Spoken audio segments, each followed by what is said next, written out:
read articles every single day from Wall Street Journal to Mortgage News Daily, different stories from that standpoint. I think some of the big question marks right now that we have they center on interest rates and inflation. So if inflation stays in check, then I think we're going to see rates stay in check, interest rates stay in check.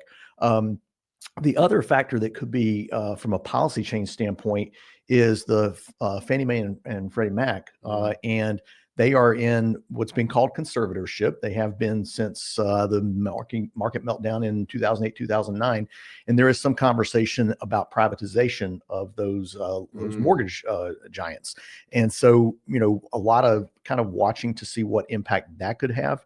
Overall, I think if we could keep rates in check and we could see some policy changes that would actually increase building supply and increase housing supply, and at the same time keep housing cost in check, I think that would have a tremendous impact in the overall housing market.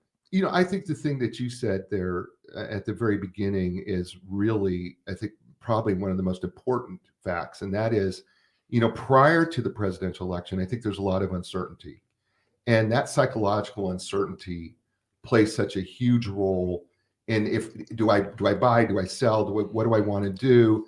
I mean, we like to blame interest rates, but we're also not sure of policy changes. And I think that's, I think that uncertainty, and I think there's still a little bit of that there because we haven't seen those implemented. Right. And go back to something I said earlier, regardless of what policy changes come, regardless of who is in office, regardless of whether it's on the national level, the local level, the state level, people still have to make decisions about where they're going to live. Right.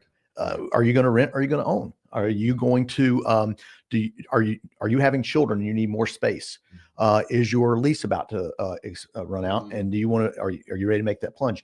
Do you want to move across the country to be closer to grandkids? Do you need to move across the country for a job opportunity?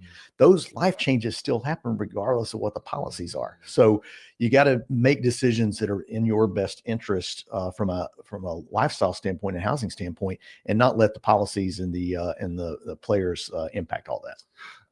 You